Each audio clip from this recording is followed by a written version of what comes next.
Já pensaram nisso? Porque Jesus continua verdadeiro Deus e verdadeiro homem. Temos um de nós assentado à direita de Deus intercedendo por nós. Por isso que Ele nos entende, por isso que Ele compreende as nossas tentações, porque Ele foi tentado como nós fomos. Por isso que nós podemos recorrer a Ele na certeza de que Ele vai nos atender, porque Ele é aquele que nos representa diante do Pai. Quem nega Jesus, está negando o Pai também. E não conhece a Deus, porque se conhecesse, saberia que Jesus, de fato, é o Filho de Deus. Vamos para o meu quinto ponto, que está aí no verso 24 até o verso 26. João, então, faz uma exortação para eles, de que eles permanecessem naquilo que eles tinham aprendido a respeito de Jesus. Permaneça, verso 24, permaneça em vós o que ouvistes desde o princípio, quando lá o Evangelho foi pregado a vocês.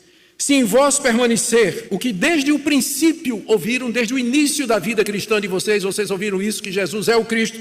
Se em vocês permanecer isso, também vocês vão permanecer no Filho e no Pai. E essa é a promessa que Ele mesmo nos fez, a vida eterna. E isso que eu acabo de escrever é acerca dos que vos procuram enganar. Como eu disse, João disse que não estava escrevendo porque eles não conheciam a verdade. João estava escrevendo porque eles conheciam a verdade. O alvo de João era fortalecê-los e permanecer naquela verdade que eles já sabiam, porque eles tinham recebido a unção do Santo. Então ele diz, permaneça em vocês o que vocês aprenderam desde o início. Quando o Evangelho chegou até vocês, vocês creram que Jesus é o Filho de Deus. Permaneçam nessa verdade.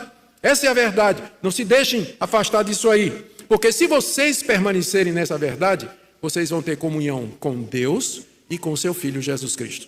Vocês permanecerão no Pai e no Filho. E olha só, qual é a promessa que Deus fez para quem vive e permanece em comunhão com Ele? Verso 25. Essa é a promessa que Ele mesmo nos fez, a vida eterna. Não tem outro caminho para a vida eterna. Ou é a vida eterna ou o sofrimento eterno no inferno.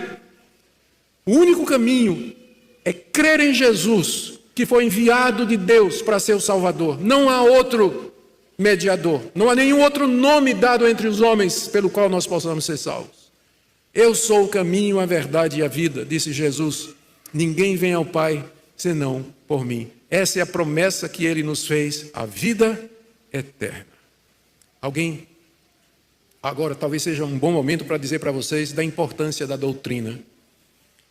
O que salva é a verdade, não é a boa intenção.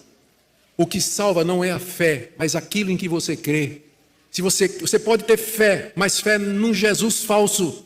Você pode ter fé, mas num Jesus maquiado, inventado pelos homens. Isso não vai salvar você. É por isso que é importante doutrina, por isso que é importante estudar a palavra de Deus, ter discernimento. Porque o inferno está cheio de gente sincera, que um dia acreditou numa mentira. A importância da verdade, porque é somente pela verdade que nós teremos a vida eterna. Eu vou agora esse foi meu quinto ponto, deixe-me agora ir para o sexto. João agora explica melhor o que é que essa unção que nós recebemos e que ele já mencionou, o que é que ela faz? Está aí do verso 27. Quanto a vós outros... A unção que dele recebestes permanece em vós, e não tendes necessidade de que alguém vos ensine. Mas como a sua unção vos ensina a respeito de todas as coisas, e é verdadeira e não falsa, permanecei nele, como também ela vos ensinou. Mais uma vez, a unção, aqui João se refere aqui, muito provavelmente, tem quem discuta isso aqui, mas eu não vejo que outra interpretação caberia aqui. A unção que João se refere é a unção do Espírito Santo dada por Jesus ao seu povo. Ele recebeu o Espírito do Pai e derramou sobre a sua igreja no dia de Pentecostes. E a partir daí, toda conversão segue o mesmo processo. A pessoa é regenerada porque o Espírito Santo vem sobre ela, ilumina o entendimento, muda o coração, inclina a vontade, atrai irresistivelmente e sela a pessoa para a vida eterna, de forma que ela não pode mais voltar atrás. A unção que dele recebestes permanece em vós. E João diz... E vocês não têm necessidade de que alguém ensine a vocês. Algumas pessoas têm usado essa passagem para dizer que nós não precisamos de mestres nem de pastores na igreja, porque se nós já temos o Espírito Santo, o que mais nós precisamos? O Espírito Santo nos traz conhecimento. E algumas pessoas, então, entendem que não há necessidade do ministério, do ensino na igreja. Mas nós já vimos que João está dizendo... Ele mesmo diz, eu não estou escrevendo isso porque vocês não sabem a verdade. Vocês já sabem a verdade, vocês são convertidos, o Espírito Santo está em vocês. Mas eu estou escrevendo isso para confirmar para ajustar, moldar, organizar, sistematizar a cabeça de vocês, para que vocês entendam o que é que isso representa. Essa unção do Espírito, deixa eu dizer mais ou menos como é que isso funciona.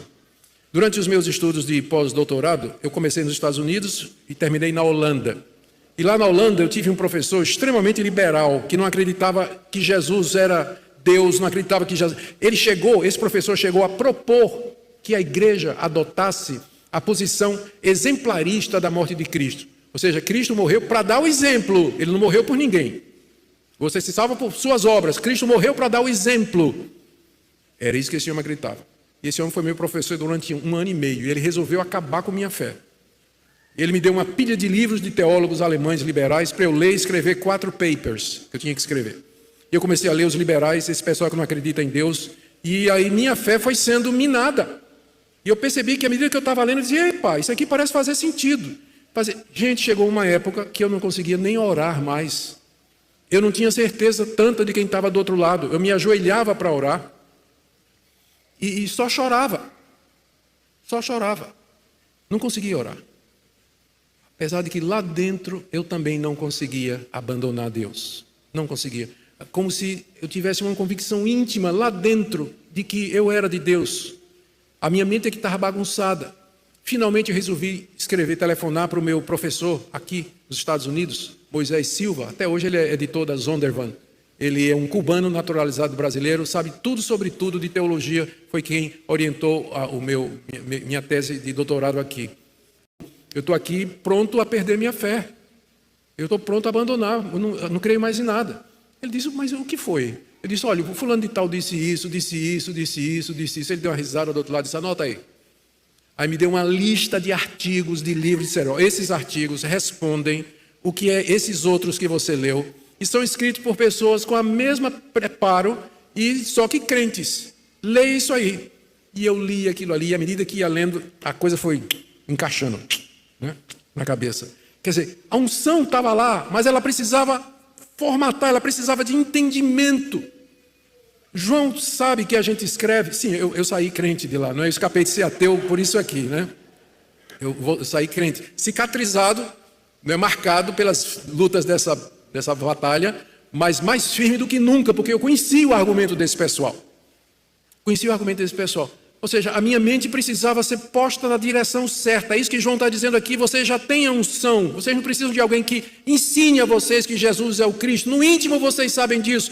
Mas vocês precisam de alguém que chegue e diga isso aqui que João está dizendo. Olha, quem nega a encarnação é anticristo. Está errado. Ele precisa ser homem para poder morrer na cruz. Você não pode negar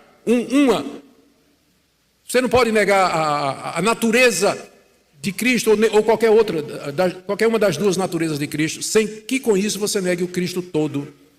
Então a minha mente precisa de orientação. Eu sei que muita gente quer depender somente daquela intuição, daquela experiência de conversão, mas às vezes se você não tem o preparo teológico, doutrinário, você não vai conseguir resistir ao argumento do falso profeta.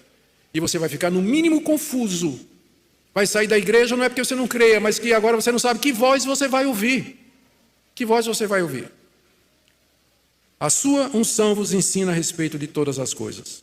E ele termina aqui no verso 28 e 29, é meu 7º ponto, falando sobre a confiança que nós temos diante da vinda de Cristo. Filhinhos, agora pois, o pois aqui introduz a conclusão, né? Depois de toda essa argumentação, ele agora vai concluir. Ele diz, filhinhos, pois, permanecei nele, permaneça no Cristo, verdadeiro Deus e verdadeiro homem, para que quando ele se manifestar, está se referindo à vinda de Cristo em glória, ainda futura, fechando a última hora, quando ele se manifestar, tenhamos confiança. Ou seja, venha Senhor Jesus, porque eu estou confiante de que o Senhor vai me receber, porque eu creio no Senhor, eu creio na tua revelação, pode vir, eu estou confiante. Quem não estiver confiante, como é que estará? Para que tenhamos confiança e dele não nos afastemos envergonhados na sua vinda. Jesus chegou. Meu Deus. Agora todos os meus pecados serão expostos. Todo o meu erro será revelado. O que nós vamos sentir quando você pensa na vinda de Cristo? Vergonha ou confiança?